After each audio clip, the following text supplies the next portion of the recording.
morning, everyone. Welcome to another lovely math video. Today we will be discussing improper fractions and mixed numbers. All right. So from a previous video, you know that all proper fractions, and just we don't use the word proper in front of just a standard fraction. A proper fraction is when we have a smaller numerator, okay, value-wise, than our denominator. All right. And remember, all of our, you would consider this proper, right? Nobody uses that term, but just your standard fraction where a numerator is smaller than a denominator is just a fraction.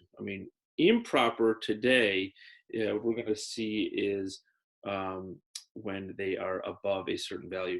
Remember, all normal fractions live between 0 and 1 on the number line.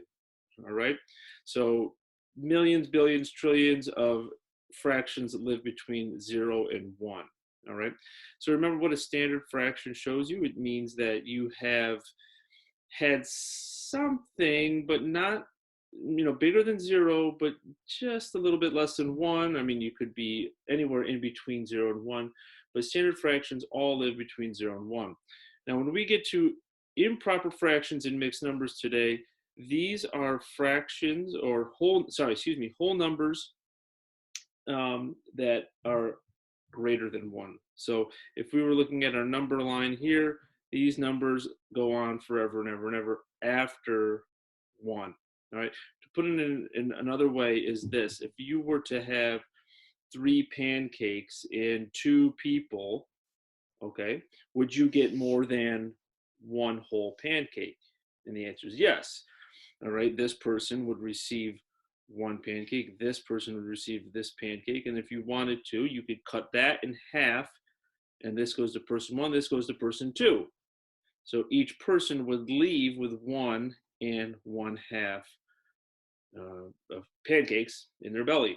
All right, so this is what we call a mixed number. All right, a mixed number has a whole number and a fraction. Okay, so, and as you would know, this number 1/2 lives between 1 and what? 2 on the number line. Okay, so just like our proper fractions, our normal standard fractions live between 0 and 1 and 0 and 1 only.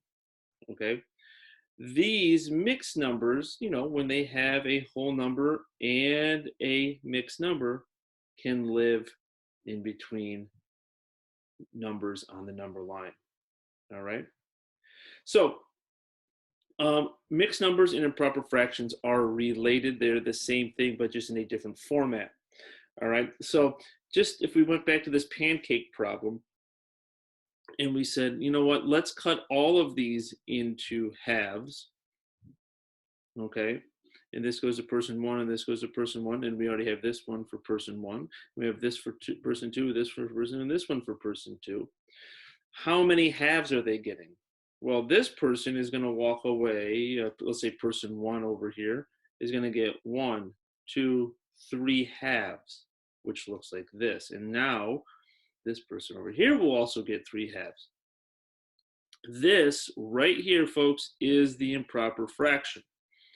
The improper fraction is when your numerator has a value larger than your denominator.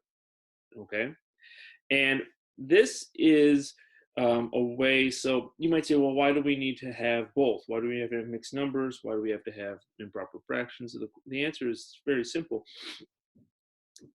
If the person were to describe to you, hey, how many pancakes did you eat? Well, I ate 1.5. Okay, but how many slices were they? How many slices did you eat? Well, then the person ate what? 3. Okay, because they got 3 halves of that. Now, yes, you might say, well, this whole one could go to one person. It's true, but if you cut it into halves, you could say how many slices would each person get. All right, so improper fractions like this, all right, numerator greater than your denominator. Once again, once you see this, you know that this represents something larger than, 1, larger than 1. Now, it could be 20, All right, we can show you an example where it could be 20, but it's going to definitely be bigger than 1. All right. Now, let's go down and use those same numbers, and we're going to show you how to convert. Because I just told you 1/2 is this 1.5 is the same as 3/2. But how do I know? Because we're going to show you the conversion method. All right, to go from a mixed number to an improper fraction. All right, this is the method we use. You may have remembered this from school, and this is called the C method, okay, because it creates a kind of backwards C.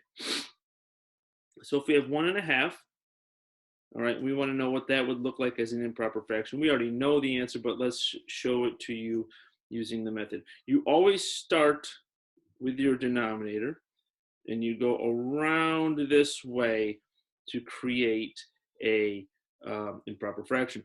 Now, this looks like a C. All right, that's why we call it that method. So the first thing you do is between these two numbers here, and you use the mult operation down here. So it is 2 times 1. Okay, pretty simple. 2, and then whatever that product is, that total, you add it to the numerator. Okay, so 2 times 1 is 2, plus 1 is 3. And then the denominator always just slides right over. So what is 1.5 as a improper fraction? Well, we already knew it was 3/2. Okay. Now, for that, for our opposite way, going from improper fraction to mixed number, we're going to use the same fraction, the same sample we've been using.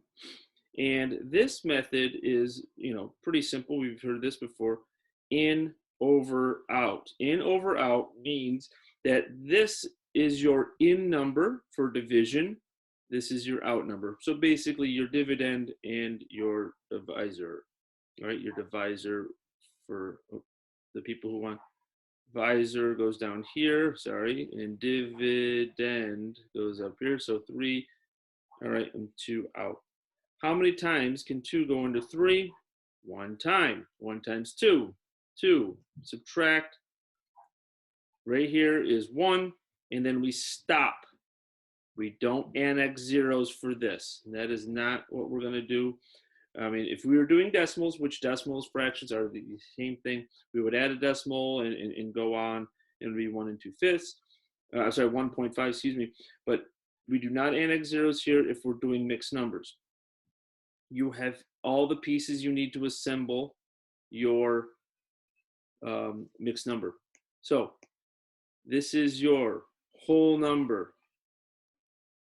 This is your numerator. This is your denominator.